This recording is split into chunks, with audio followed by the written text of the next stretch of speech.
Cześć! W dzisiejszym odcinku przedstawię Wam rowerowe porady, na co zwrócić uwagę podczas zakupu roweru używanego. Pierwsza sprawa, z której sobie trzeba zdawać sprawę, jest to, że rower używany nigdy nie będzie w takim stanie technicznym jak rower nowy. No chyba że mówimy o rowerze, który po prostu ktoś kupił i chce po 3 miesiącach sprzedać i po prostu na tym rowerze nie jeździł. Poza tym w rowerze używanym trzeba liczyć się z tym, że będziemy coś musieli wymienić, że będziemy musieli coś naprawić, więc jest to też dobra okazja do tego, żeby po prostu ze sprzedającym ponegocjować pod kątem ceny, po prostu żeby coś z tej ceny urwać. Ja za chwilkę Wam pokażę, jak dokładnie sprawdzić rower. I pierwszą, taką najbardziej kluczową, podstawową sprawą, na którą musimy zwrócić uwagę, jest rama. Ona odpowiada za nasze bezpieczeństwo, za to, żeby po prostu rower podczas jazdy, żeby się nie rozpadł, mówiąc kolokwialnie. Także sprawdzamy, czy rama nie posiada wszelkiego rodzaju wgnieceń, pęknięć, zarysowań jakichś głębokich. To, że na ramie znajdują się różnego rodzaju ryski, które się zdarzą, kiedy rower gdzieś oprzemy, na przykład, to nie jest nic specjalnie niepokojącego, ale już pęknięcia na spawach na przykład już dyskwalifikują całkowicie taką ramę od zakupu. Wszystko jedno, czy to będzie rama stalowa, aluminiowa, karbonowa. Ja bym po prostu już taką ramę skreślił. Również jeżeli chodzi o wgniecenia, delikatne wgniecenia na stali czy na aluminium nie powinny robić większego wrażenia. Inaczej jest w przypadku ramy karbonowej, czyli z włókna węglowego. W takim przypadku tutaj zdania są podzielone. To znaczy, jeżeli ktoś w swoim własnym rowerze ma takie wgniecenie delikatne, wiedział, jak to się stało, zazwyczaj można jeździć dalej i co najwyżej obserwować, czy to wgniecenie się nie powiększa, czy nie pojawiają się pęknięcia. Natomiast jeżeli kupujemy rower używany, gdzie nie wiadomo, co się z tym rowerem stało, tutaj należałoby zachować naprawdę szczególną ostrożność. I karbon jest bardzo wytrzymałym materiałem, ale wszelkiego rodzaju właśnie wgniecenia mogą świadczyć o jego po prostu wypadkowej przeszłości. Tutaj na to bardzo bym uważał. I warto przy oględzinach ramy sprawdzić w sposób bardzo szczególny miejsce, w którym kierownica po całkowitym skręceniu dotyka ramy i to po prostu przy upadku jest to jedno z pierwszych miejsc, które ulega uszkodzeniu bądź wgnieceniu i należy po prostu skręcić kierownicą, dotknąć ramy i w tym miejscu przyjrzeć się ze zdwojoną uwagą, czy tam po prostu się nic nie dzieje. Widelec, amortyzator. Jeżeli w rowerze jest sztywny widelec, tutaj sprawa jest prostsza, po prostu wystarczy przyjrzeć się, tak jak w przypadku ramy, czy nie ma tam nigdzie pęknięć widocznych, czy nie ma nigdzie jakichś poważnych wgnieceń i czy widelec wydaje się prosty, czy po prostu nie jest nigdzie przekrzywiony. Jeżeli chodzi o amortyzator, tutaj sprawa jest troszeczkę trudniejsza. Podstawowa sprawa, sprawdzamy, czy amortyzator pracuje płynnie, czyli wciskamy przedni hamulec i staramy się po prostu sprawdzić, czy pracuje płynnie, czy nie hałasuje, czy nie ma nigdzie jakichś zauważalnych luzów. Jeżeli chodzi o takie szczegółowe i dokładne sprawdzenie amortyzatora, zwłaszcza jeżeli mówimy o amortyzatorze powietrznym, w rowerze, który jest droższy, tutaj już, jeżeli byłyby jakiekolwiek podejrzenia, że coś się z tym amortyzatorem dzieje, ja nie wahałbym się udać do serwisu po prostu tak, żeby serwis po prostu sprawdził, czy z amortyzatorem jest wszystko w porządku. Kolejny element stery, czyli łożyska, które odpowiadają za to, że kierownica może się razem z kołem kręcić. Tutaj wystarczy kierownicą poruszać na boki i posłuchać, czy nie ma żadnych niepokojących dźwięków i również czy stery pracują płynnie, ponieważ wszystkie jakieś ciężkie działanie, problemy z płynnością działania mogą świadczyć o tym, że stery będą do wymiany i to pociągnie za sobą kolejne koszty. Jeżeli chodzi o koła, to tutaj widać na pierwszy rzut oka od razu po zakręceniu koła, czy koło pracuje prosto, czy nie jest zusemkowane. Tutaj jest to podstawowa czynność, którą należy sprawdzić, czy po prostu nie ma ósemki. Warto też zobaczyć, czy wszystkie szprychy są napięte, czy nie ma nigdzie żadnej luźnej szprychy. Do tego, jeżeli koło puścimy przednie, czy tylnym zakręcimy korbą, żeby koło pracowało, czy nie ma tam jakichś dziwnych, nie wydaje ono dziwnych hałasów, czy nic nie cyka, nic nie trzeszczy. Warto to zrobić także podczas jazdy, ponieważ na sucho pewne dźwięki się nie pojawiają podczas jazdy. Może się okazać, że pojawia się tam też jakiś hałas.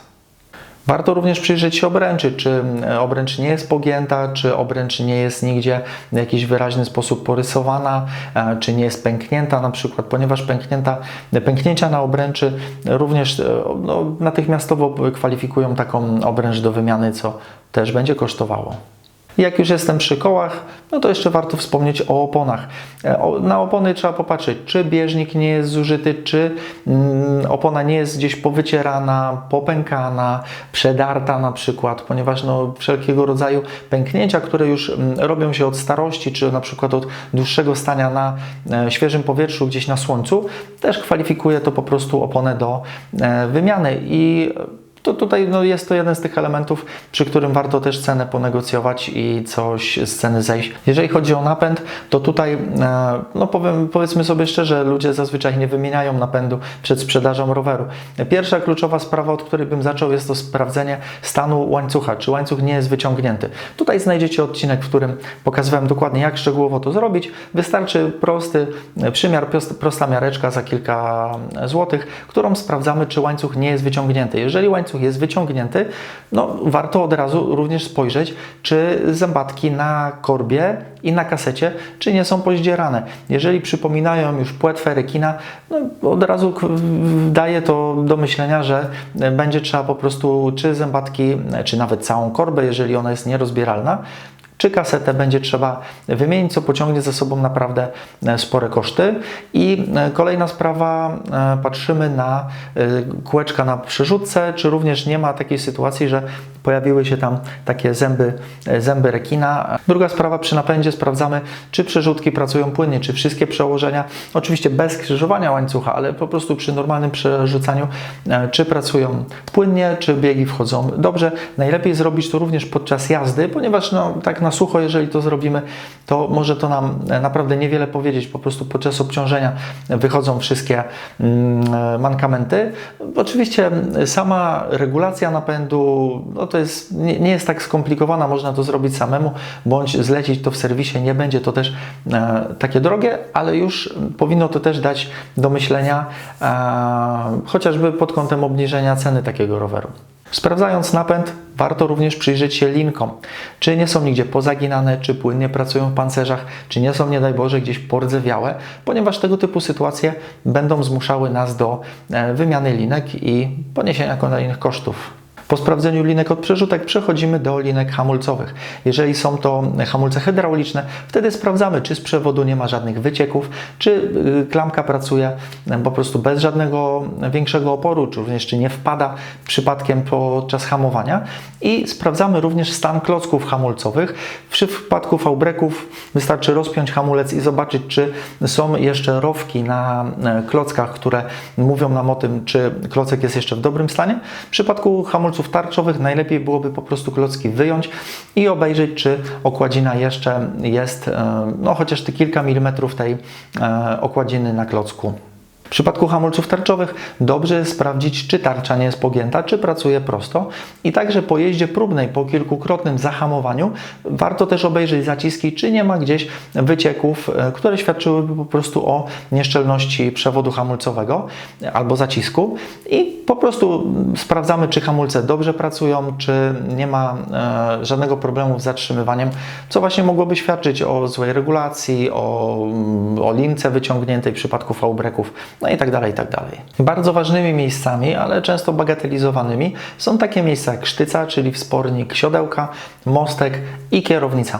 Warto również je bardzo dokładnie obejrzeć, najlepiej sztycę w ogóle wyciągnąć z ramy, obejrzeć, czy nie ma tam żadnych właśnie wgnieceń, pęknięć, które są bardzo niebezpieczne, jeżeli może nam po prostu wspornik siodełka, czy kierownica, czy mostek gdzieś podczas jazdy, zwłaszcza bardziej agresywnej, może nam pęknąć. Warto również zwrócić przy okazji uwagę na wszelkiego rodzaju naklejki, które nie są fabryczne, są po prostu naklejone na rower po zakupie, czy osłony ramy.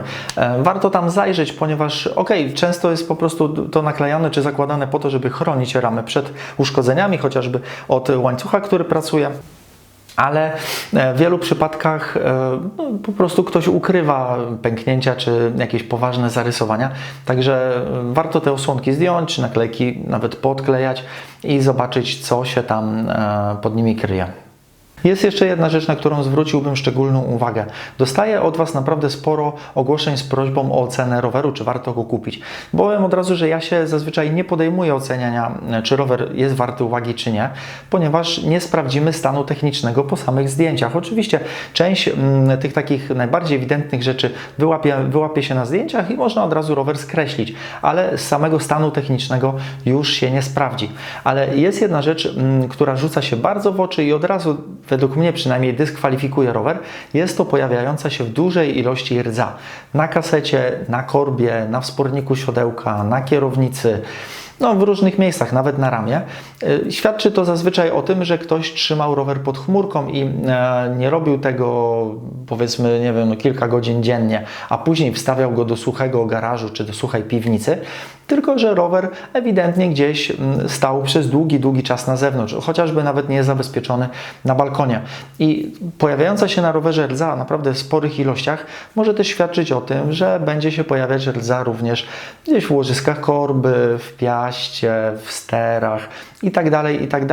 I kiedy już ktoś kupi taki rower, bo uzna, że dobrze, no przeczyszczę sobie z rdzy i będzie wszystko dobrze, może się nagle okazać, że po prostu wszystkie łożyska w rowerze są do wymiany i będzie to nie tylko czasochłonne, ale także będzie to kosztować, no, jak dla mnie, w ogóle jeżeli widzimy rower, że nie jest w za dobrym stanie, jest zaniedbany, jest właśnie pordzewiały, to chyba, że kupujemy go z myślą o odrestaurowaniu jakiegoś starego roweru, ale jeżeli jest to rower relatywnie nowy, powiedzmy wyprodukowany te nawet 10-15 lat temu, to ja bym takiego roweru po prostu nie brał, lepiej poszukać takiego, który no, po prostu jest w lepszym stanie, nie wchodzi w niego rdza, bo z nią naprawdę będzie ciężko walczyć. I to były najważniejsze punkty, na jakie warto zwrócić uwagę podczas zakupu używanego roweru. Oczywiście, jeżeli ktoś nie czuje się na siłach, warto wybrać się z takim rowerem, który już mamy upatrzony, jesteśmy zdecydowani, warto wybrać się do serwisu. Tam za kilkadziesiąt złotych po prostu będzie zrobiony przegląd, serwisant sprawdzi, czy nie ma z tym rowerem jakichś większych problemów, a jeżeli będą, to od razu może ocenić koszty takiej naprawy, co przyda się podczas negocjowania z obecnym właścicielem roweru. Mam nadzieję, że te porady pomogą Wam w zakupie roweru. Ja jeszcze niedługo opowiem o tym, jak przygotować rower do sprzedaży, tak żeby było łatwiej go sprzedać i uzyskać wyższą cenę za jego sprzedaż. A tymczasem dziękuję Wam za oglądanie. Trzymajcie się, hej!